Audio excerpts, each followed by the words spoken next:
안녕하세요. 오늘 오픈마인드 채널에서는 용도지구 중 하나인 자연취락지구와 집단취락지구에 대해서 알아보려고 합니다. 이미 오픈마인드 채널에서 다뤄드렸던 내용인 용도지역, 용도지구, 용도구역이 있는데 이는 토지이용계획 확인원에서 정확히 확인할 수가 있고 모든 땅에는 용도지역이 지정되어 나뉘어 있죠. 그리고 용도지구와 용도구역이 추가로 붙는 땅은 대부분 제한을 강화하는 내용이 많습니다. 그렇기 때문에 대부분은 이런 옵션이 붙어 있지 않은 경우가 더 좋다고 할 수 있죠. 하지만 반대로 취락지구는 붙어 있으면 오히려 좋은 땅이 됩니다. 오늘은 그 내용에 대해서 한번 알아보도록 하겠습니다.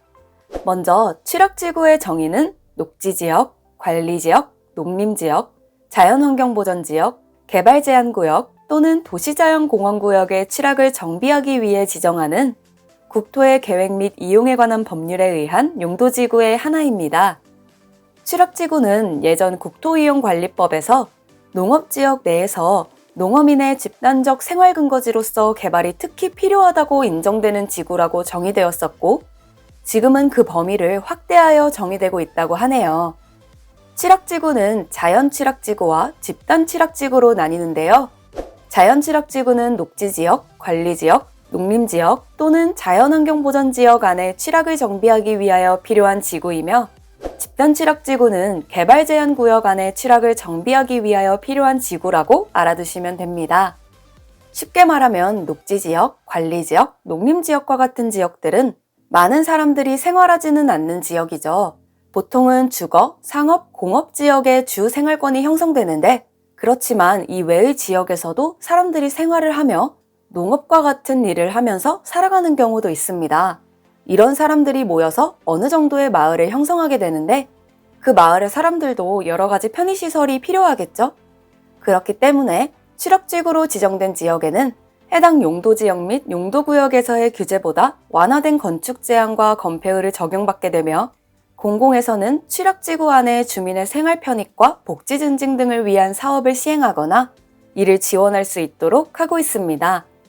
다음으로 집단 취락지구의 지정 기준에 대해서 보자면 취락을 구성하는 주택의 수가 10호 이상, 그러니까 사람들이 그냥 모여 산다고 다 지정을 해주는 것이 아니라 적어도 10가구 이상이 모여 마을을 이루어야 집단 취락지구로 지정이 된다는 부분을 기억하시면 좋을 것 같습니다. 나머지는 한 번씩 읽어보시면 될 것 같아요. 그렇다면 한번 취락지구의 모습은 어떤 식으로 이루어져 있고 토지이용계획 확인원에서는 어떤 식으로 나와 있는지 예시를 통해 한번 볼게요. 먼저 경기도 안성시 보계면에 위치한 곳을 보면 주변은 다 농지로 이루어져 있는데 가운데 쪽에는 마을이 형성되어 있는 것을 볼 수가 있죠. 이곳의 토지이용계획 확인원을 보면 도시지역, 자연녹지지역, 그리고 자연취락지구가 지정되어 있는 것을 확인할 수가 있습니다. 지적 편집도나 눈으로 보기에도 언뜻 알 수가 있지만 정확한 것은 토지이용계획 확인원을 꼭 확인해야 합니다. 그리고 또 하나의 지역을 보면 서울특별시 은평구에 위치한 곳인데요.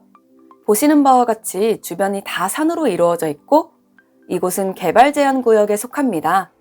이곳의 토지이용계획 확인원을 보면 도시지역, 자연녹지지역, 그리고 집단 취락지구라고 지정되어 있습니다.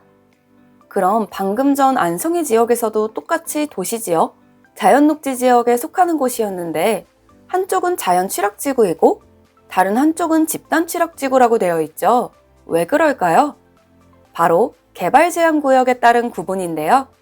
간단히 말해서 개발제한구역이 설정되어 있으면 집단 취락지구로 지정이 되고 나머지의 지역을 취락지구로 지정할 때는 자연취락지구가 된다는 것을 기억하시면 좋을 것 같아요.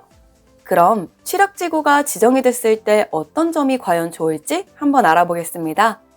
자연취락지구의 지정 대상지 중에서 녹지지역을 보면 보통 자연녹지지역이 건폐율 20%로 설정되어 있는데 자연취락지구가 지정됨으로 인해서 건폐율이 무려 60%까지 확대되는 것을 알 수 있습니다. 집단취락지구도 마찬가지로 개발제한구역으로 설정된 지역은 말 그대로 보통은 아무것도 할 수 없는 상태가 되죠. 그렇지만 집단취락지구로 지정이 되면 건폐율 40의 용적률 100%, 건폐율 60의 용적률 300%까지 허용이 된다고 합니다. 여기서 두 가지로 나뉘는 이유는 건폐율을 60% 미만으로 건물을 지을 경우에는 건폐율 40에 용적률 100%로 제한이 되는 것입니다. 그렇지만 각각 층수 제한이 있다는 사실 또한 기억하셔야 하고요.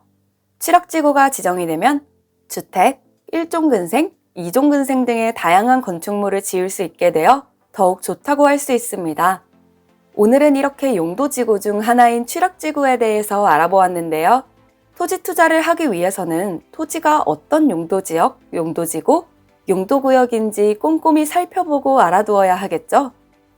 앞으로도 오픈마인드 채널에서는 토지와 부동산에 관한 여러 가지 유용한 정보들을 정확하고 알기 쉽게 알려드리도록 하겠습니다. 오늘은 여기까지입니다. 감사합니다.